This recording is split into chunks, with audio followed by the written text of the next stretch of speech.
back to our snapshot.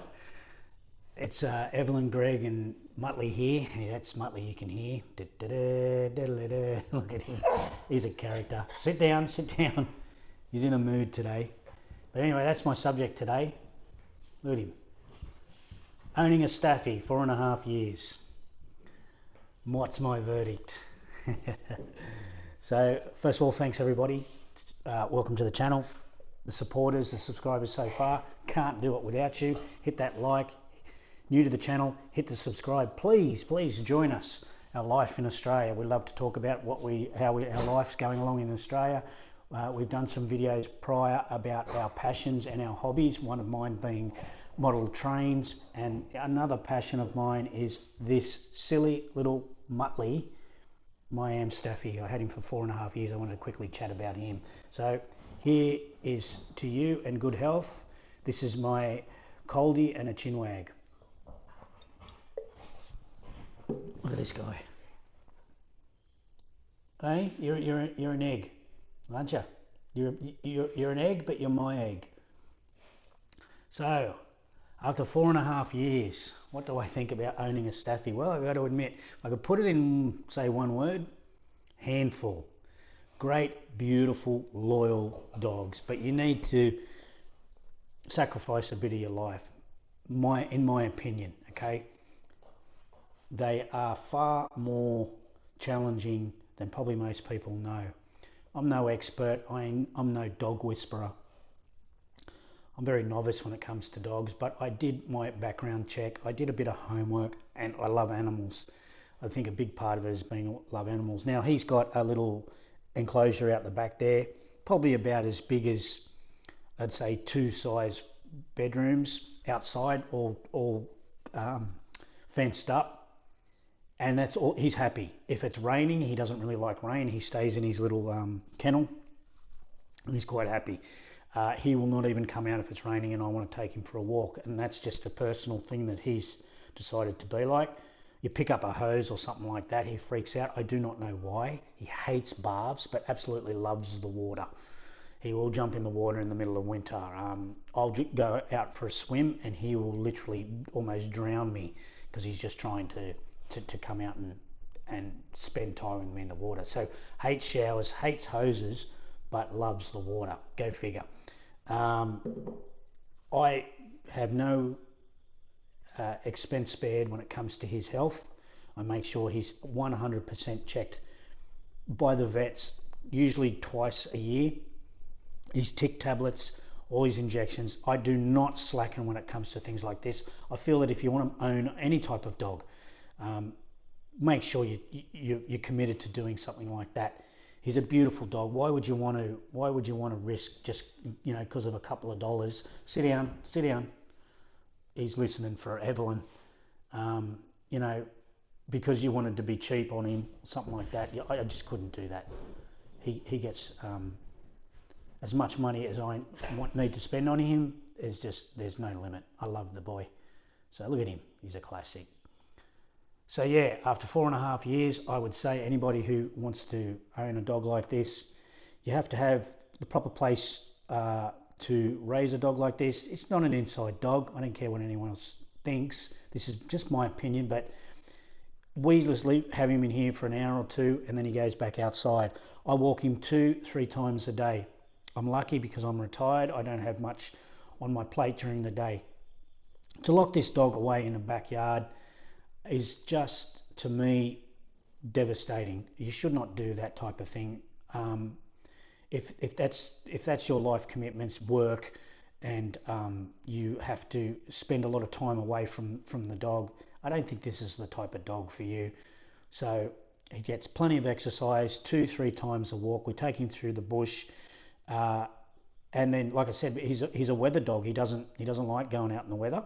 So in the rain, so he just stays indoors in his kennel. I pay about per year,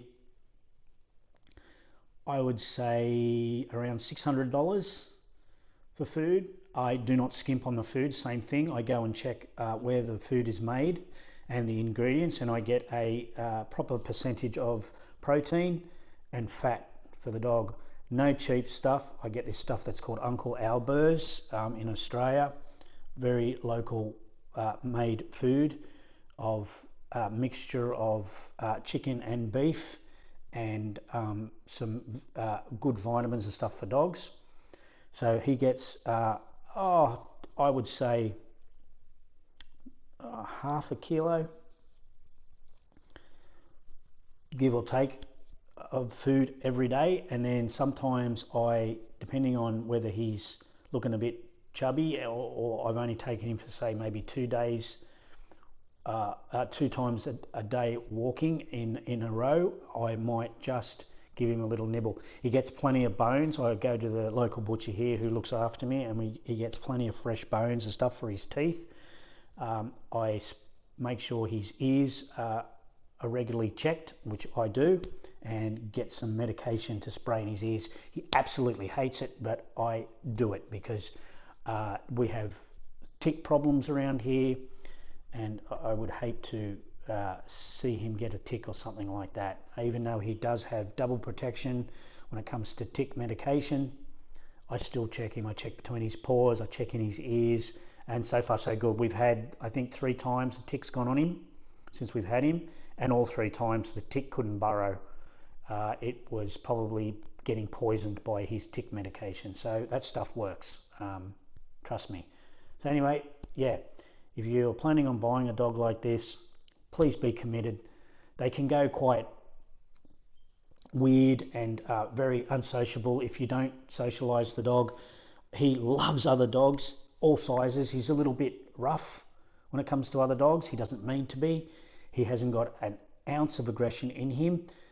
I taught him as a little puppy. I got the local kids here were playing football, and I got the local kids to play with him and pull his tail and rough him up a bit when he was a puppy. And I taught him that his bite is lethal, and if he does go to use his jaw or his bite in a playful way or even an aggressive way, he won't go to full potential. I've taught him that his bite is lethal and do not push down with all your force, and he seems to be catching on to that. Took me a while to teach him that, but he only just, when he gets upset or very playful or very excited, he just has a little nip, and he's never drawn blood or been aggressive.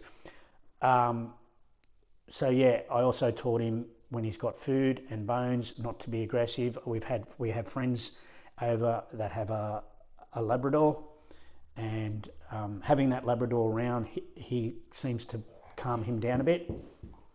So anyway, that's about me. So look, guys, just please go that extra mile if you're going to get one of these types of dogs. They are a handful.